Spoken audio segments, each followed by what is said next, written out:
Na época de Nero, surgiu a primeira perseguição aos cristãos em Roma no ano 67. Este imperador reinou pelo espaço de 5 anos de uma maneira tolerável, mas logo depois se deixou levar pelos seus próprios desejos de poder e grandeza e deu liberdade ao maior desenfreio e às mais terríveis barbaridades. Matou a sua própria mãe, esposas, tutores e senadores. Entre outros caprichos diabólicos, ordenou que a cidade de Roma fosse incendiada, ordem que foi cumprida pelos seus oficiais, guardas e servos. Este terrível incêndio durou 6 dias e 7 noites. 10 dos 14 bairros da cidade foram devorados pelo fogo. Milhares de pessoas pereceram nas chamas, se sufocaram com a fumaça ou foram sepultados sob as ruínas.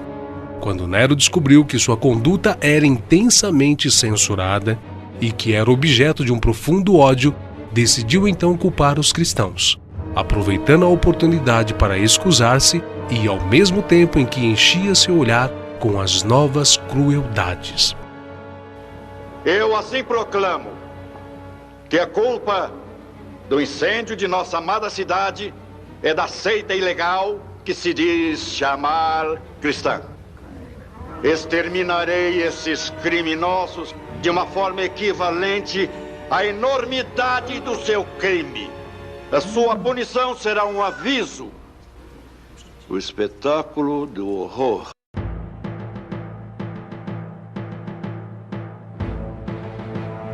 O imperador Domiciano levou a sério a ideia da divindade do imperador. Ele mesmo se intitulou Deus e construiu um templo em honra aos imperadores. Os cristãos se recusaram a participar do culto ao imperador e, por este motivo, foram acusados de rebeldia contra o império. Durante este reinado, surgiram várias histórias inventadas com o fim de prejudicarem os cristãos. Tal era o ódio dos pagãos que toda fome, epidemia ou terremoto que assolasse qualquer das províncias romanas era logo atribuído aos cristãos.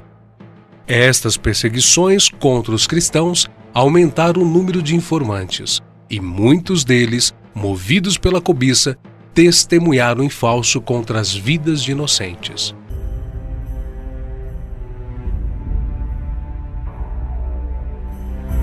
Trajano, apesar de manter a mesma política de seus antecessores, foi contudo mais brando para com os cristãos. Mesmo o cristianismo sendo considerado religião ilícita e uma ameaça ao Estado, Trajano criou uma lei sob a qual os cristãos viveram inseguros durante quase 200 anos. Os cristãos não deveriam ser procurados, mas se fossem denunciados e suas culpas comprovadas, deveriam ser punidos. Isso quer dizer que não era crime ser cristão, mas se fosse denunciado, passaria a ser um criminoso.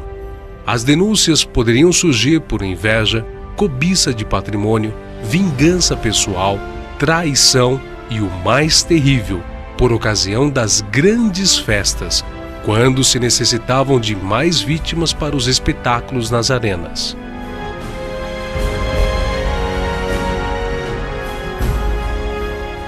Adriano, o sucessor de Trajano, deu continuidade às perseguições na mesma intensidade que o seu antecessor.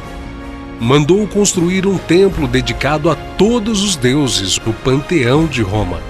Durante o reinado de Adriano, muitos foram crucificados no Monte Ararat, na Armênia, coroados de espinhos, sendo traspassados com lanças em imitação da paixão de Cristo.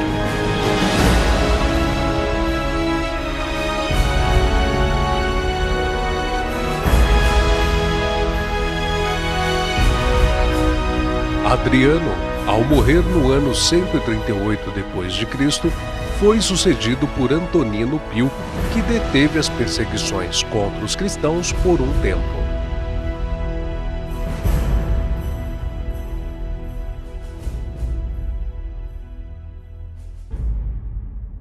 Marco Aurélio subiu ao trono no ano 161 da era cristã.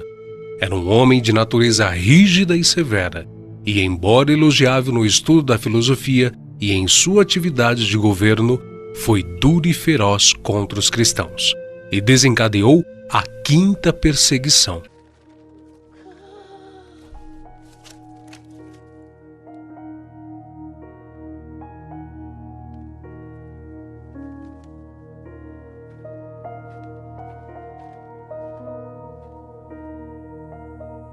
As perseguições produziram uma igreja pura, pois conservava afastados todos aqueles que não eram sinceros em sua confissão de fé. Ninguém se unia à igreja para obter lucros ou popularidade, riquezas e prosperidade, mas somente aqueles que estavam dispostos a serem fiéis até a morte.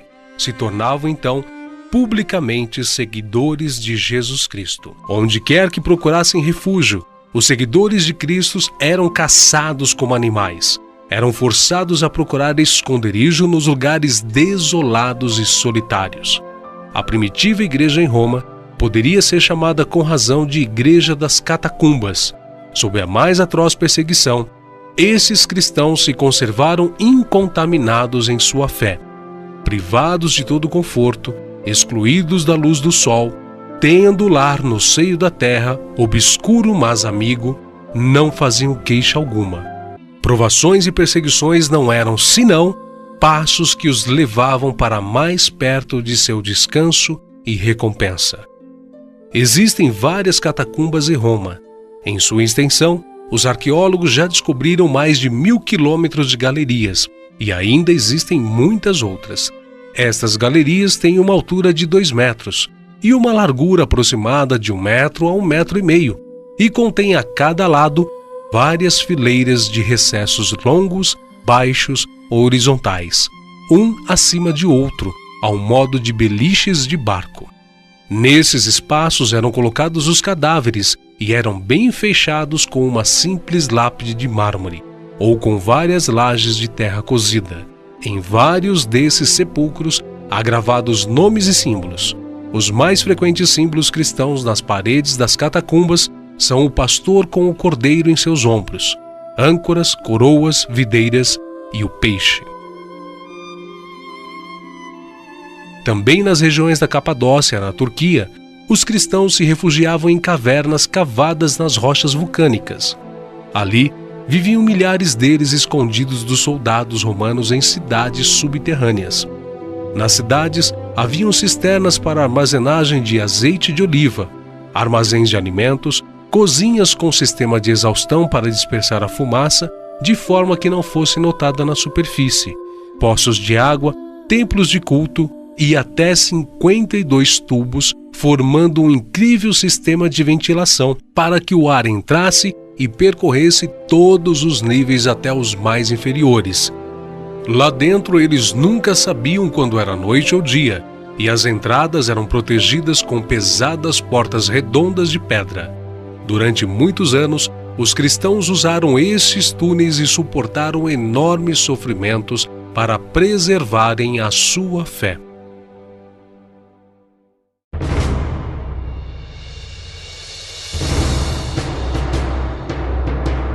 Com o imperador Sétimo Severo, foi dado mais um passo em oposição à igreja. O avanço do cristianismo alarmava os pagãos e reavivaram a mofada calúnia de imputar aos cristãos as desgraças acidentais que sobrevinham. Os cristãos do norte da África foram os que mais sofreram com a crueldade das perseguições sob seu governo. Depois disso, as perseguições cessaram. Veio um intervalo de paz, com a expansão da igreja e milhares de novos adeptos para a fé.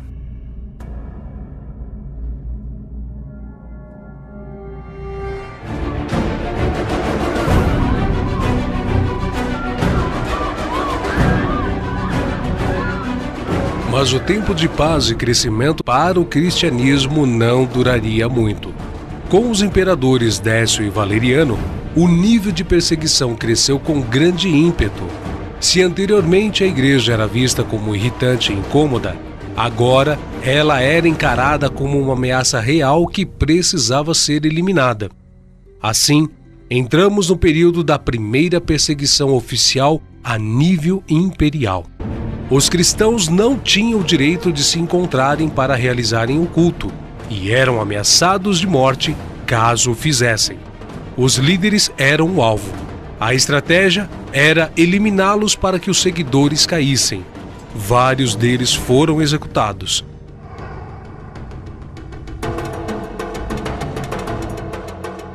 Outros foram encarcerados e torturados, a exemplo de Dionísio e Orígenes de Alexandria. Houve um número incontável de cristãos martirizados durante essas duas perseguições. Haviam poucos lugares onde a perseguição não estava na moda.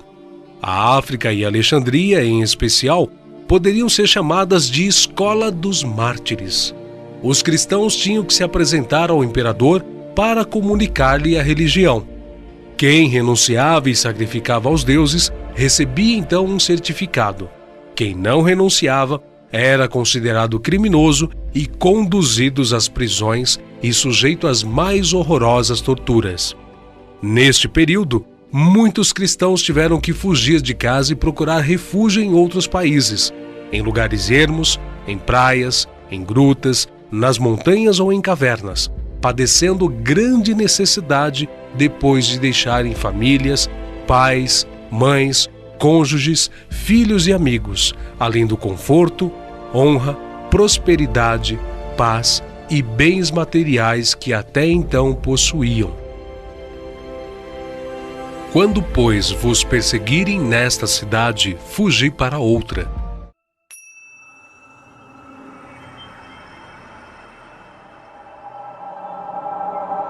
No final do 3º século da era cristã, o Império Romano era governado por uma tetrarquia: Diocleciano, Galério, Maximiano e Constâncio Cloro.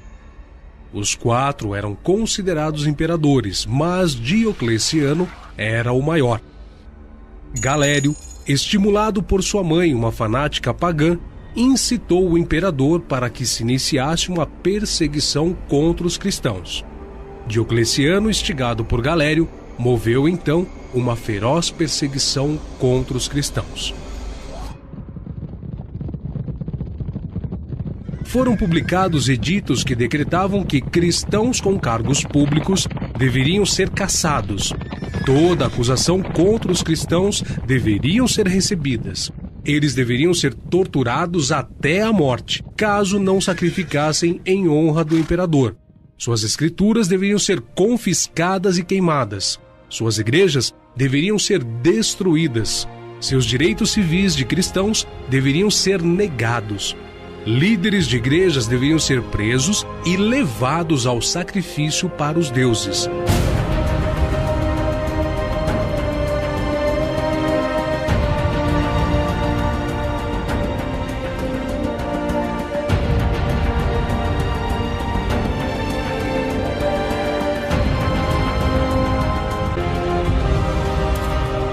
Muitas casas foram incendiadas e famílias cristãs inteiras pereceram nas chamas.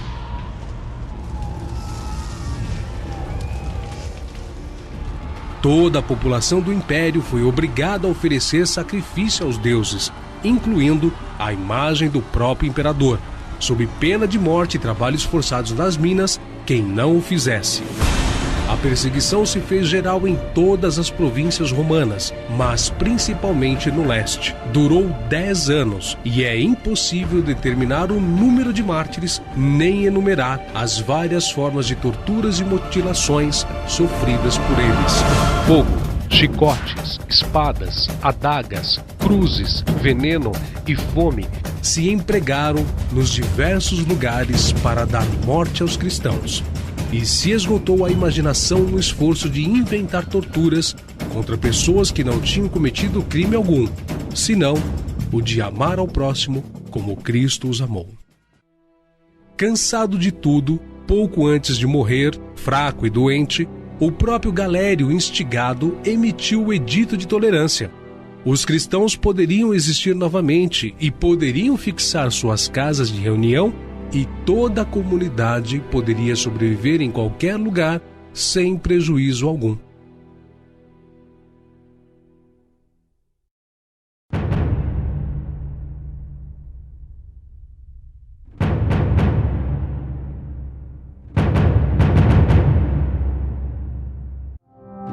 Constantino foi proclamado imperador romano no ano 306 e não tinha nenhum sentimento para com os cristãos.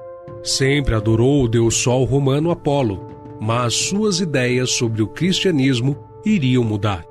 Em uma de suas batalhas, ocorreu que, chegando próximo ao local de conflito, percebeu que tinha feito um erro de cálculo e estava em desvantagem na batalha.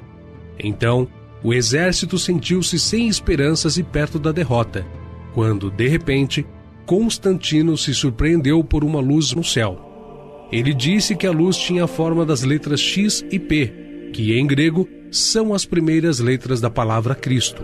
Abaixo do símbolo reluzente estava escrito: sob este sinal vencerás. Constantino interpretou este sinal como vindo de Jesus Cristo.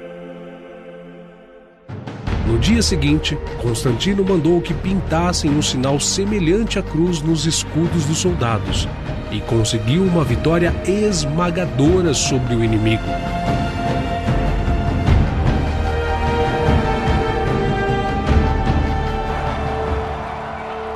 A partir de então, Constantino professou sua devoção à fé.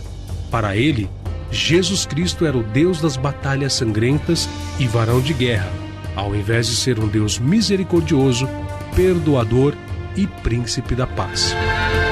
No entanto, mesmo depois de convertido, Constantino não abandonou sua adoração ao Deus Sol e o manteve como símbolo principal em suas moedas.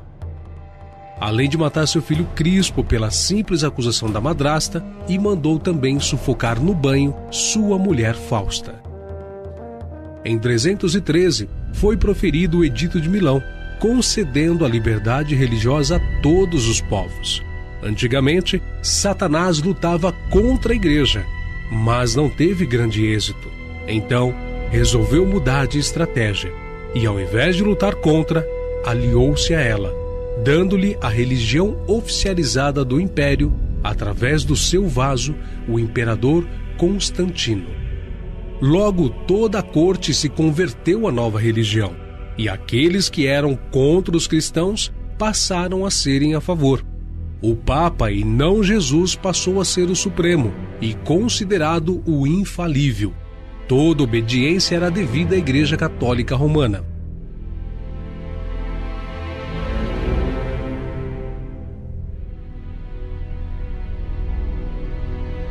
Com a entrada de Constantino, a Igreja primitiva perdeu a sua identidade. Antes de Constantino, a Igreja crescia e Satanás era derrotado. Depois de Constantino, deu-se ao contrário. A Igreja passou a ter glória, riqueza e poder. Satanás passou então a ser o vencedor. Satanás havia mudado a sua estratégia. Não mais investiu contra a vida dos cristãos, mas investiu na fama, na prosperidade, no luxo e nas honras sociais. A Igreja passou a ter poder político e controle social.